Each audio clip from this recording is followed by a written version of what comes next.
The world of Pokemon.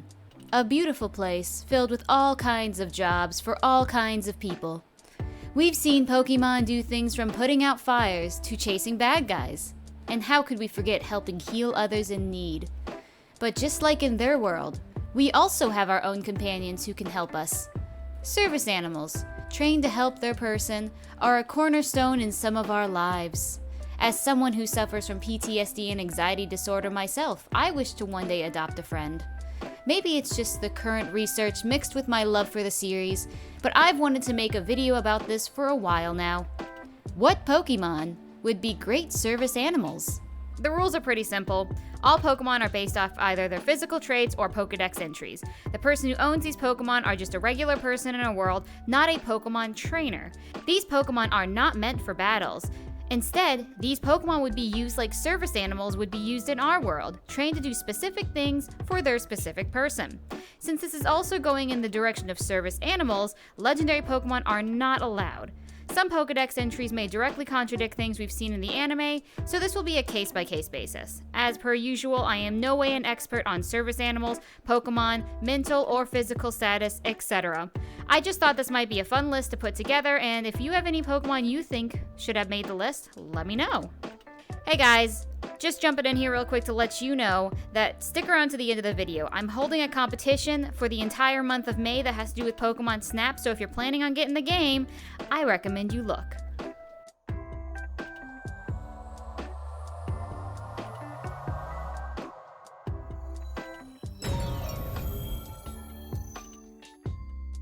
Before we get into the nitty-gritty of my top 10 Pokemon for service list, we first need to understand what a service animal is, referencing the UDS's definition.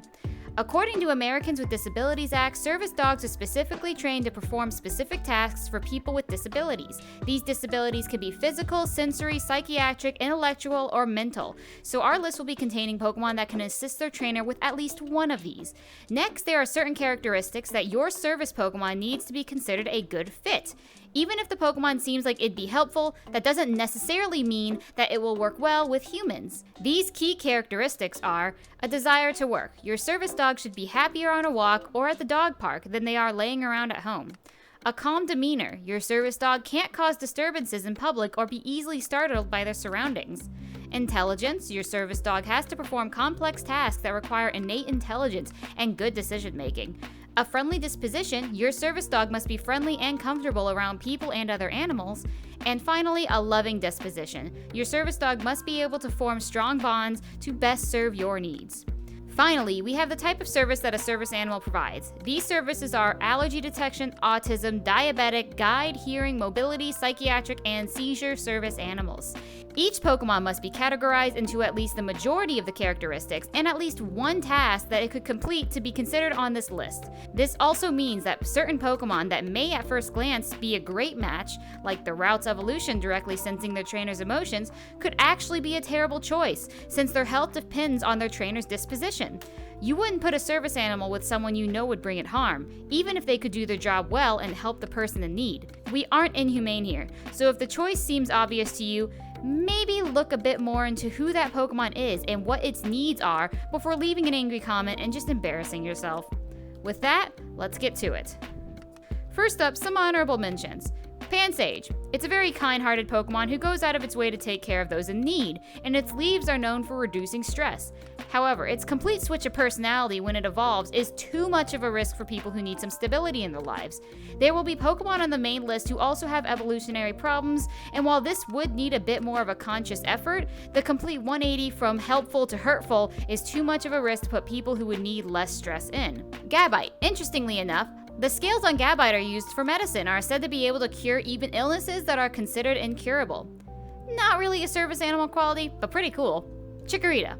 This little guy has, like most grass types, a sweet smell that is known to calm foes. Its third evolution, Meganium, also has these same properties. The problem comes in with Bayleaf, its mid-evolution. Bayleaf's scent does not calm others down, it instead riles them up for fights and can give them energy. If a trainer gets a Chikorita to stay calm, this mid-evolution would be the hardest thing to get through. Munna. This little Dream Eater could be really helpful to those who suffer a traumatic experience, but that's about it. It wouldn't have any medical advantages once their trainer is awake, and I'm sure a diet of nightmares isn't always good for them. Indeedee. These Pokemon were made strictly to serve, but that doesn't necessarily mean that they're a good fit for a service Pokemon. The males specialize in valet while the females help with babysitting. But even then, that isn't enough to have a special skill set for people who need a service animal. Audino. This Pokemon is just a knockoff Chansey, without the benefits. While it does have the ability to sense how a trainer is feeling, and this is helpful and can be utilized, in terms of usefulness compared to other Pokemon, it doesn't make the list. And thank God, because if you know me, you know this is my least favorite Pokemon, and so the less I talk about it, the better. Finally, Alolan Raticate. While this Pokemon wouldn't be willing to work by nature, it would be by payout. These summer-loving rodents only eat the finest of foods and would use their nose to make the meal only the highest quality. This would be fantastic to use for someone with serious food allergies. It's intelligent enough to lead an entire pack of frittatas, while its pudgy cheeks give it that weird level of cuteness that would be considered non-threatening to people who aren't rat haters. The issue here, though, once again, is that they are a very selfish Pokemon and would probably eat the food for themselves. Now on to the list. Number 10 is Pidgey. This little birdie is known to find its way home, no matter how far away that may be.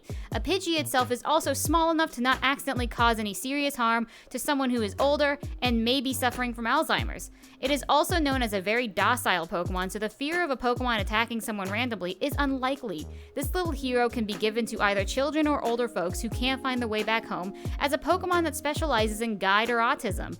Unlike other Pokemon on this list, you don't have to worry about this one evolving randomly. So it can also continue to stay small and portable for your public use. My one concern is that Pidgey's, while being docile, doesn't really mean it has the willingness to work or is a calmer Pokemon.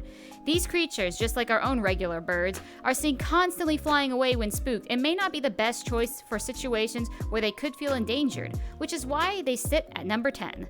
Number 9, Shepard. Whenever I'm asked what kind of Pokemon I'd have, Shepard is one of the first. As its Pokédex states, it feeds on the dark emotions of sadness and hatred, which make it grow steadily stronger.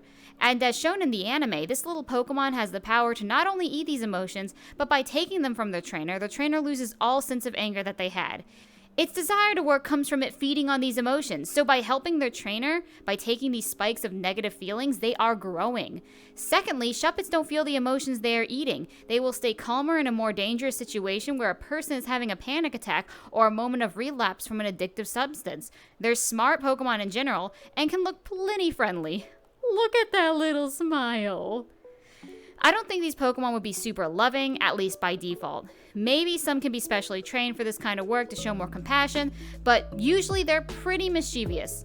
As probably guessed, I would recommend these Pokemon for those who are psychiatric cases, since they are able to sense these emotions. These Pokemon could be out in public easily, as they don't take much space, and if trained, they won't cause trouble. If a Shepard senses a panic attack or a PTSD moment, they could either warn those around their trainer or the trainer themselves to go somewhere to calm down. One of the biggest concerns I have about a Shepard is that it is not very heavy compared to a standard service dog, and one form of therapy is when the service dog lays on your chest for comfort. That would not be possible with this tiny little Shepard, which is why it's at number 9. Number 8, Bulbasaur. As it stands, Bulbasaur would have the size and mobility to reach items and do tasks for their person. It is a very intelligent Pokemon and a natural caretaker that could help keep things in order if the trainer doesn't have the energy to. I feel like it would specialize as a mobility or guide service Pokemon. The downside of a Bulbasaur is that once it evolves, it becomes bigger, which could be an adjustment. Since it's a Pokemon that isn't going to be trained to battle, it has a chance of getting its bulb too big and making this perky little Pokemon lose its mobility. As well as during the time when it comes close to evolving, it tends to lounge in the sun a lot more. However, on the bright side of that, once it does evolve into Venusaur, petals are known for soothing the emotions of humans and animals alike. Though, it will struggle to fit inside a standard house, since it is over 6 feet tall and wide. Bulbasaur is also one of the few Pokemon who can evolve without any training canonically, since their Pokédex does mention that all it needs is to gather strength from sunlight, so the only way to keep your Bulbasaur from evolving is to leave it indoors. However, since it needs sunlight to survive, you'd be abusing the Pokemon to keep it from getting bigger. This is a Pokemon that would be good for a home that is already pretty large, or has open windows throughout the house for a Venusaur to vine whip into. There is also the idea of giving it an Everstone, but I'm not sure how easily accessible it'd be to get one in the Pokemon world, so that might not be really realistic on a regular basis. Otherwise, I'm not sure I'd recommend to get this tiny tyke. Number 7, Altaria. Altaria was one of those Pokemon I looked up just because I said I need to look at every single Pokemon, and didn't really realize that it was perfect for the job. Altaria's singing are known for being beautiful and entrancing those around it. People who are prone to panic attacks or fits of rage can use this as a way to ground themselves. And a great bonus is once a trainer and an Altaria have that connection, Altarias are known to do something which in our world is known as deep pressure therapy, which is when a service animal provides a firm but gentle pressure to the person in need that relaxes the nervous system. Done properly, this technique can trigger a chain reaction in the body that releases an overall sense of calm and peace. They're also evolved from natural cleaners, so where it can, it could also help keep the place clean, which can also improve moods greatly. The only downside of having this Pokemon around is its size. While it isn't necessarily tall, the Pokemon has a wingspan that's at least double the height of its body and could easily get in the way or knock over items. Taking this Pokemon into a crowded restaurant also can't be very feasible, which means in terms of portability, Altaria would be one of the lowest on the list. Number 6 is Sylveon. Sylveon is a natural on this list, but its limitations on what it can do keeps it near the middle. This loving Pokemon has feelers that it uses to hold their trainer's hands, and can send out calming waves to keep them feeling safe and calm. This Pokemon can also send these waves to others to diffuse conflict between people and Pokemon. Sylveon are also extremely intelligent, so they would excel with trainers who need guidance, psychiatric, or mobility help. This little cutie could also help with those who are autistic, and I feel would personally thrive in being a service Pokemon for this very reason, since its evolutionary needs could be a focus point for the trainer who needs it. Its natural tendency to help those it loves lands at a spot on this list, but the effort that goes into training one puts it further back. A Sylveon that isn't trained naturally through battle, or friendship, or a stone like most others here. It is one of the few Pokemon that need to feel love from their trainer, which means that this is a long start to prepare your Eevee, and trying to keep it from evolving when it's still friendly to you could cause stress. Number 5, Rosalia. If I've learned one thing through TikTok, it's that people love to care for plants. Like, really love plants. And apparently, it's also good for you mentally and sometimes even physically. Because of this, Rosalia is next to jump on the list. There are a few reasons for this. First off, Rosalia wouldn't be like other service Pokemon, where they would have to be specially trained to work with their human. Instead, these potent Pokemon can do their job just by existing. Using Hillside Atlanta as my source, gardening can help improve your mood, relieve stress and anxiety, prolong attention spans, and boost self-esteem. Those who need psychiatric help or families with an autistic member could see an improvement having a literal walking rose bush who, if times are tough, could also self-sustain since it isn't rooted to the ground. Rosalia also emits a scent that is known to calm those who smell it, which only gets better the better it's being taken care of. Having that physical change to show that your Pokemon is happy and well taken care of can be a great booster to keep your spirits high. I would know. I bought a plant called Soy Boy and it almost died and I was crying. But when I actually got it the care it needed and now it's doing great, I'm feeling great. The reason I picked this Pokemon over the hundreds of other grass types is because of its look in general. I have a soft spot for roses, so honestly probably any grass type that has a nice scent may work, but also because it's actually one of the few grass types that don't have an easy evolution. To become a Roserade, you need to give Rosalia a shiny stone, which is not at all common in the Pokemon world. This ensures the trainer that unless they were extremely lucky with the Rosalia, it may never evolve. And if it did, it may be far enough down the line that not even evolution could stop it from doing its job. Number 4 is Azumarill, the lovable, bubbly, water-type Pokemon. Now, there are a few Pokemon I'd like to avoid putting on the list in terms of typing. Out of these, the biggest ones are electric and fire types, since both can be extremely dangerous with their basic moveset. Water types were also tentatively on that list just because most need extra care to survive and, well, don't tell anybody I said this because there's a lot of water types here, but service fish? Interesting idea, don't know if it would work even in the Pokemon world. However, Azumarill is one of the few exceptions on this list. It's able to handle itself even without being in water all the time, which is already a plus. But I can see the good-natured Pokemon as a guide and hearing help for those in need, especially if someone who needs a service animal enjoys going on adventures like hiking. Those long ears are extremely skilled at being able to tell what's in a rushing river without even looking, so it would be a big help for those who are hearing impaired. On top of that, while long-distance attack from most Pokemon would do some damage like burns, cuts, or paralysis, water-type moves are just water. and that pressure can be lessened on a well-trained Pokemon to help move someone out of the way in a pinch. The final nail in the coffin is that one of the hobbies that this little hero has is it goes out of its way to save drowning Pokemon or people by making air bubbles for them to hide in until they're able to get out of the water, which shows its eagerness to work and help those in need. Number 3 is Chansey and Blissey.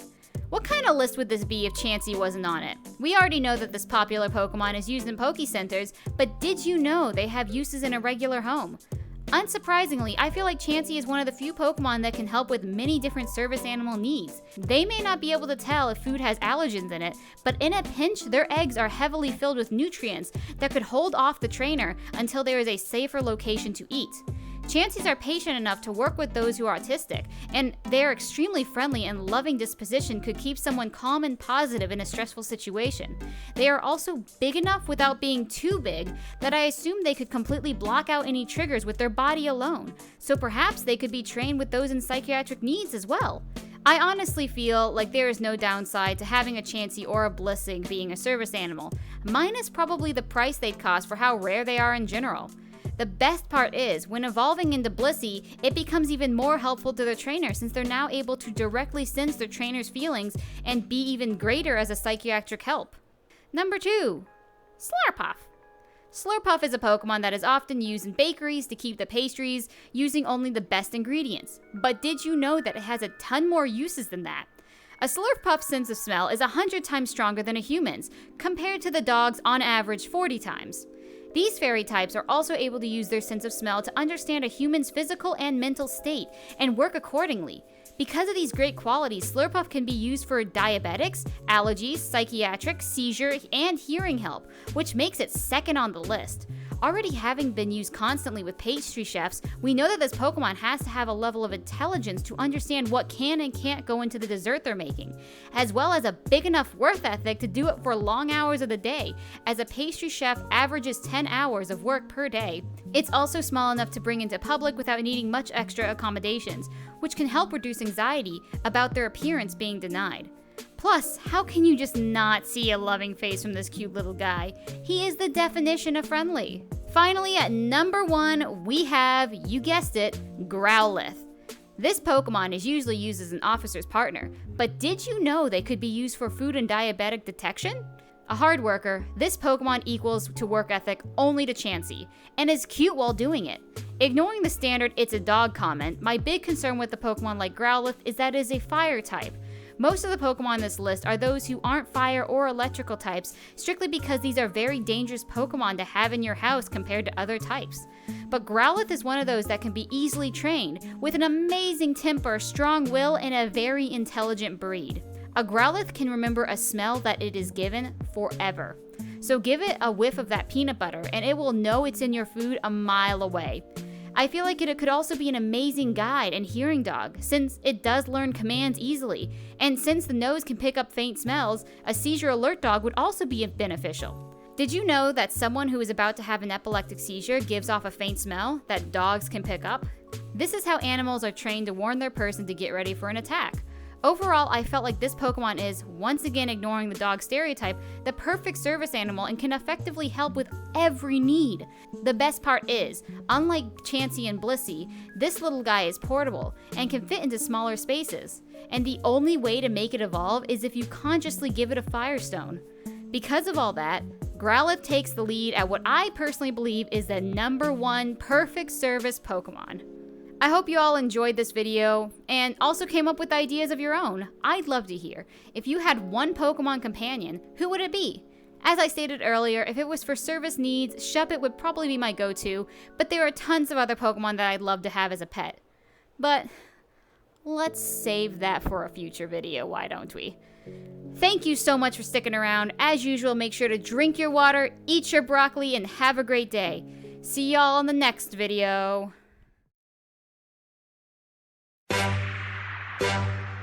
Thank